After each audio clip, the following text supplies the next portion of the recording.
Episode 67 शुरू होता है।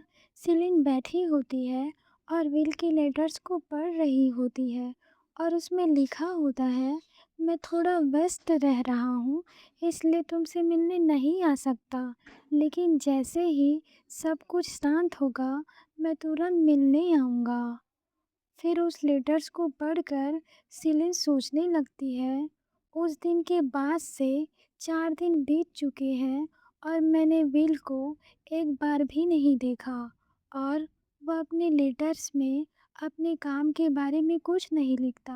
वह बस इतना लिखता है कि वह ठीक है और मुझे चिंता नहीं करनी चाहिए। लेकिन क्या वह सचमुच ठीक होगा? फिर सीलिन अपनी जगह से उठती है और अपने पीछे खड़े एक बॉडीगार्ड को देखकर उससे कहती है, मेरी टीचर्स के आने का समय हो गया है इसलिए मैं अपने कमरे में वापस जा रही हूँ। फिर बॉडीगार्ड कहता है ठीक है। फिर सीलिन उस बॉडीगार्ड को देखकर उसके बारे में सोचते हुए कहती है, हाल ही में वह मेरे साथ बॉडीगार्ड की तरह अब रहने लगा है। ड्रेक एक्सपेडिशन में जो कुछ हुआ था उसके बाद मैं और विल दोनों उस पर भरोसा करते हैं। फिर सीलिन अपने कमरे में जा रही होती है, तभी वह देखती है कि अडेल और रिचर्ड वहाँ से गुजर रहे हैं और उन्हें देखकर सीलिन अडेल के पास जाने लगती है और आवाज़ देती है।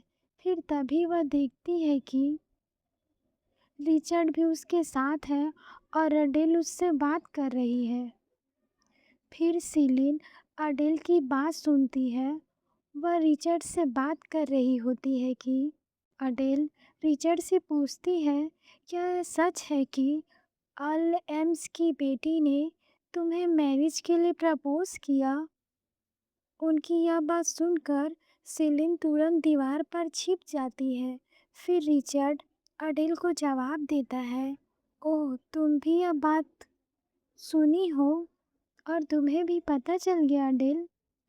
और हंसते हुए कहता है, खैर ये ऐसी बात नहीं है जिसकी तुम्हें चिंता करनी चाहिए अडेल। फिर अडेल सीरियस हो जाती है और कहती है, बिल्कुल मुझे चिंता क्यों नहीं होगी। यह सुनकर रिचर्ड उससे पूछता है, तुम मेरी इतना चिंता क्यों कर रही हो? यह बात सुनकर अडेल थोड़ी देर के लिए चुप हो जाती है और वहीं पर खड़ी हो जाती है।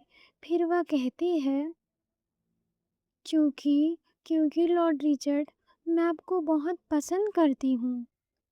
और यह बात कहकर अडेल बहुत शर्माने लगती है और रिचर्ड तो शॉक में चला जाता है। फिर आगे अडेल और कहती है, मैं इसलिए नहीं चाहती कि आपकी सगाई किसी और लड़की से हो। आपने हमेशा मेरे लिए अफेक्शन दिखाया है और मुझे आपको जवाब देने में इतना समय लेने के लिए मुझे माफ़ कर दीजिए। मैं आपको यह बात पहले बताना चाहती थी, लेकिन मैं जिद्दी बनी हुई थी। फिर अडेल रिचर्ड से पूछते हुए कहती है, क्या आप मुझे ऐसे भी पसंद करते हैं? तब लॉर्ड रिचर्ड नीचे में बैठा होता है। तब अडेल देखती है कि लॉर्ड रिचर्ड नीचे में बैठ गए हैं। फिर रिचर्ड कहता है, माफ़ कीजिए, मैं अब और सहन नहीं कर सकता। मैं इतना खुश हूँ कि ऐसा लगता है जैसे मैं अभी ही मर जाऊँगा। मेरी धड़कनें बिल्कुल रुक सी गई है और मुझे अजीब सा लग रहा है। और शर्माते हुए कहता है, सच कहूँ तो मैं उम्मीद कर रहा था कि तुम ऐसा ही जवाब दोगी, लेकिन तुम्हारे मुंह से यह सुनना मेरी इमेजिनेशन से कहीं ज़्यादा पावरफुल था। और फिर बहुत शर्माने लगता है और कहता है, मैं सबसे बुरा इंसान हूँ, मुझे थोड़ा और मैच्योरिटी दिखानी चाहिए थी। फिर अडेल भी नीचे में उसके पास बैठ जाती है और उसे ऐसे देखकर हंसने लगती है और कहती है, मुझे तुम्हारी यही बातें बहुत पसंद है। फिर रिचर्ड कहता है, मैं आपको पसंद करता हूँ।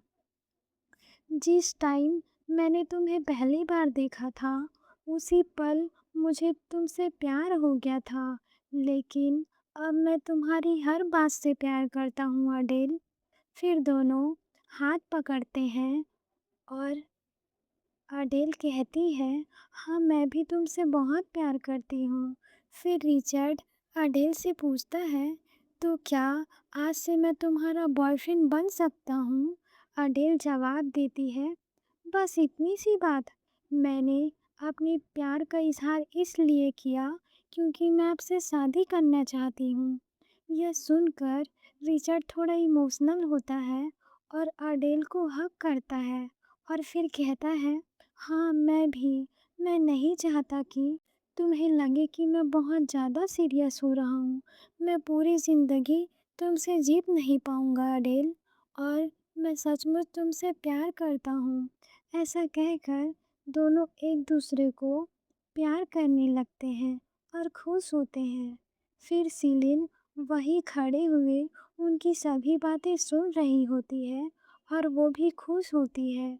उसके बाद रात हो जाती है और सीलिन अपने कमरे में बुक्स पढ़ रही होती है। तभी तभी उसे कुछ आवाज़ आती है और वह पीछे पलट कर देखती है। जब वह पीछे पलट कर देखती है तब वहाँ विल होता है। फिर विल और सीलिन दोनों साथ में बैठते हैं। तब विल कहता है, माफ़ करना कि मैं पिछले कुछ दिनों से यहाँ नहीं आ सका, और मैं कुछ और दिनों के लिए भी दूर रहूँगा, लेकिन तुम्हारे साथ गार्ड्स रहेंगे और मुझे नहीं लगता कि अब कोई हत्यारा यहाँ आएगा। यह सुनकर सीलिन पूछती है, इसका क्या मतलब है? और कहती है, मैं तो ठीक हूँ, लेकिन क्या तुम ठीक हो विल? फिर विल जवाब देता है, हाँ, पर मैं थोड़ा बिजी हूँ, लेकिन सब कुछ अच्छी तरह चल रहा है और हमें जल्दी ही शादी की तैयारी भी शुरू करनी होगी।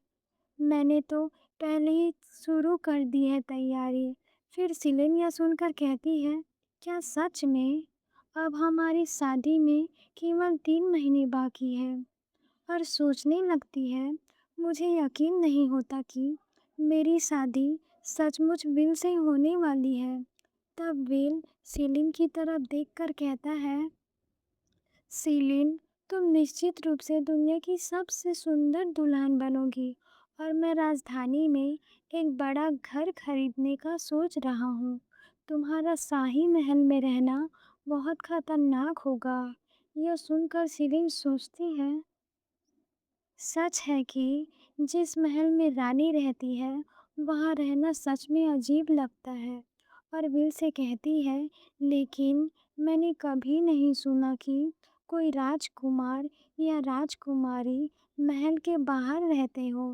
तब विल कहता है, मैं किसी को शिकायत करने का मौका नहीं दूंगा, इसलिए तुम चिंता मत करो। वैसे भी हमें शुरुआत से ही वहाँ से निकाल दिया गया था। फिर सीलिन का हाथ पकड़ता है और कहता है, मैं हर दिन घर लौटूंगा, इसलिए हम दोनों अकेले साथ रहेंगे, और मैं कोशिश करूंगा कि हम अगले महीने ही वहाँ रहने चले जाएं।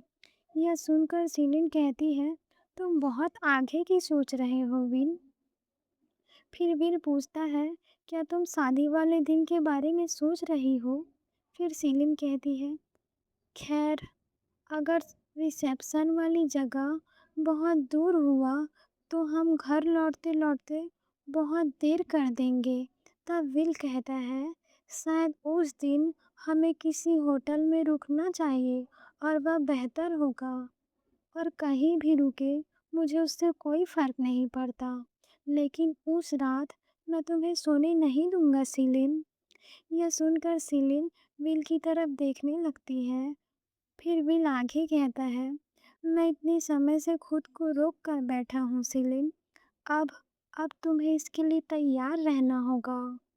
यह सुनकर सीलिन शर्माती है और कहती है, हाँ तुम सही कह रहे हो, शादी के बाद हम वह सब करेंगे, लेकिन वह बात अभी फ्यूचर में है।